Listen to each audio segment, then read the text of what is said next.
So, you just got home from work, looking a little like this, a little bit of this going on, lack of makeup going on, lost all your fingernails.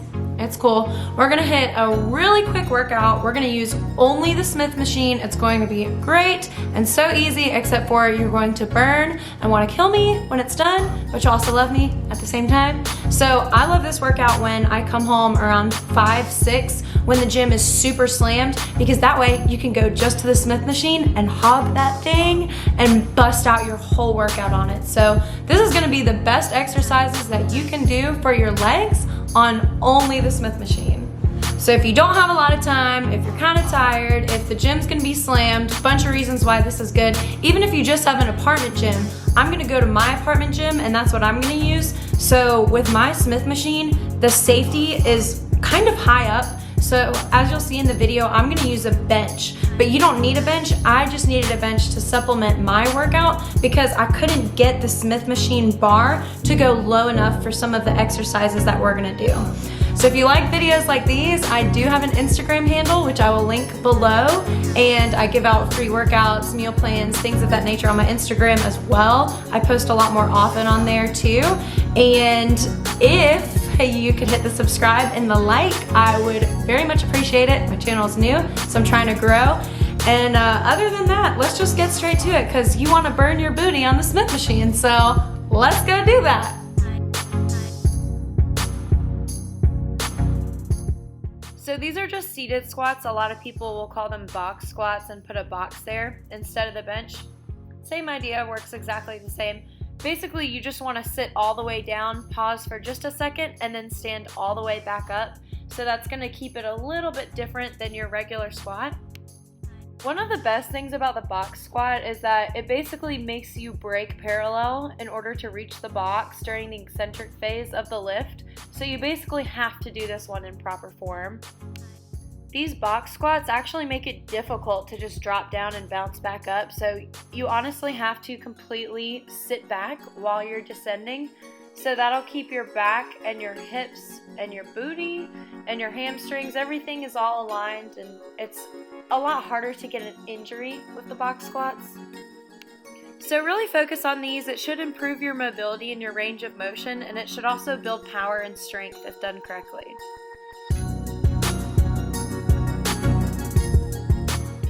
I love these ones. You can totally mess with the weight and the amount of reps. So just really make sure that you have correct form. If you have to go down in weight or you have to go down in reps, that's totally fine. It really should be working on your stabilizing muscles. So as you lower one leg down, you get a lot of serious control, a lot of stability, and you build a lot of lower body strength this way, and it's a great way to lean up those legs as well. Just make sure you're about 90 degrees. I keep shifting my foot a little bit. It tends to slide on the bench. Just make sure you're aligned and that you're not leaning too far over that front foot. If you're not used to this exercise, it's going to be pretty uncomfortable. It helps to fire up the smaller muscles that balance your body. So it might feel a little odd if you don't normally do this one, and it will probably be pretty difficult. But honestly, these are some of my all-time favorites. That's good.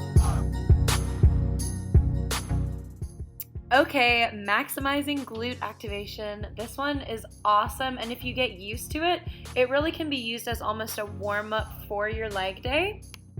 Your butt muscles are actually extremely lazy, which is hilarious, but totally makes sense because we just sit on them all day, when really they're there for running, lifting, all that sort of stuff that we just don't do anymore. A lot of people have work as a sedentary life, or they work in an office, do a lot of sitting.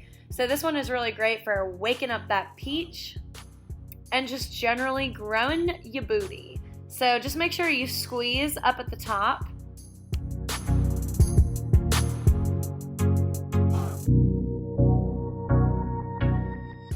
So the deadlift was one of the exercises that I had some trouble with on the Smith machine because my Smith machine in my apartment has safety handles that are up pretty high. So I actually had to get a bench just so that I could get the bar all the way down towards my feet. But unless you're experiencing that problem with really high safety handles on your Smith machine, you really should not need a bench for this one.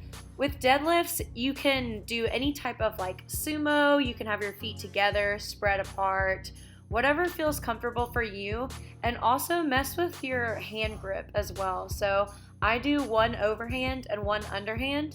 It kind of just helps me stabilize my body. Deadlifts are some of the best ones you can do as well because they will absolutely increase your fat burning as well as give you better posture. And you work a lot more muscles with the deadlift than you do in some of the other glute exercises. So you can increase your real life lift as well. And it's normally super safe if you do it properly. Make sure that your back doesn't hurt while you're doing these and that you're really leaning way back into your hamstrings and you keep your weight in the back of your heels.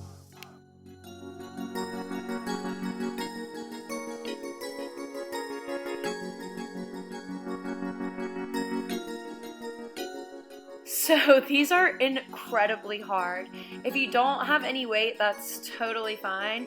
If you can't even do them, then don't even use the bar. Some people really can just stand up on the bench and kick back, and that's just as great. So just make sure you don't put too much weight on there because you do have to go from a totally low point to standing all the way up on one leg and then kicking that other leg back. So you really just have the power of one leg at a time.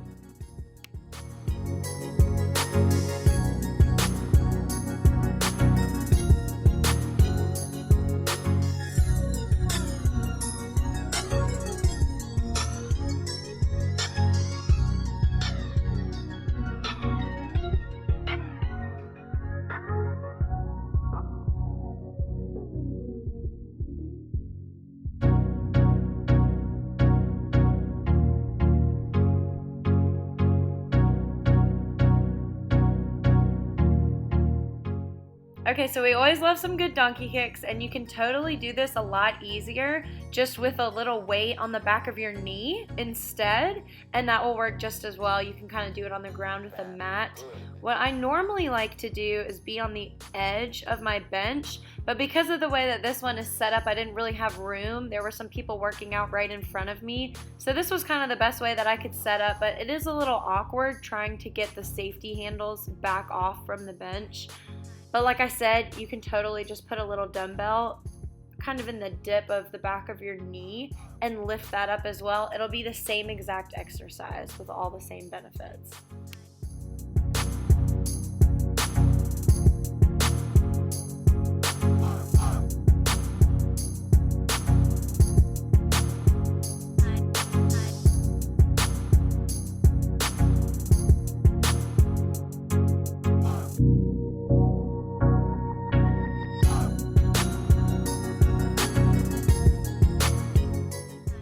So curtsy lunges are awesome and very specific. Definitely don't skip these ones. They have specific muscles that actually target your gluteus medius. So it's a muscle in your butt that improves your posture and stabilization of your hips. And it also helps your butt appear perkier, which everybody wants. So it's got that higher, rounder look to it after you do some curtsy squats. Of course, for a consistent amount of time. Don't do them once and think you'll change your bum, because we gotta do this probably once a week. I work out my legs, if not twice a week. And then of course just combined it with your classic squat.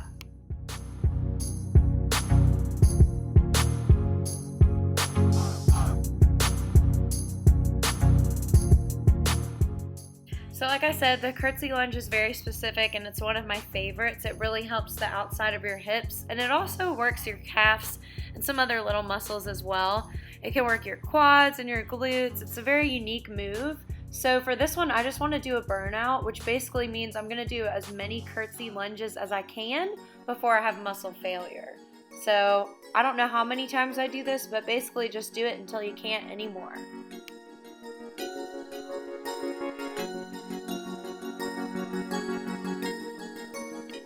So the pelvic thrust or the glute bridge is debatably the absolute best glute exercise that you can do because it activates all of your glute muscles. So it really helps with your pelvic tilt as well. It strengthens your lower back, your glute muscles, some of your lower abdomen muscles, and it helps you to maintain your hip balance as well. So you build a lot of strength and power doing this exercise, and it also ends up shaping and sizing your glutes as well. It helps you with your squats and your deadlifts and all the other exercises that we did. So this one I basically just hold at the top. I'm squeezing my butt and I'm holding it out as long as I can. So I like to end them by doing this. So I almost always love to end my workouts with some sort of cardio, whether it's the stair stepper or an elliptical. I did these toe taps this time, but hopefully some of y'all will watch this and you'll do it. I hope this helps somebody. If it does, drop a comment below. I'll see y'all in the next one. Thanks for watching.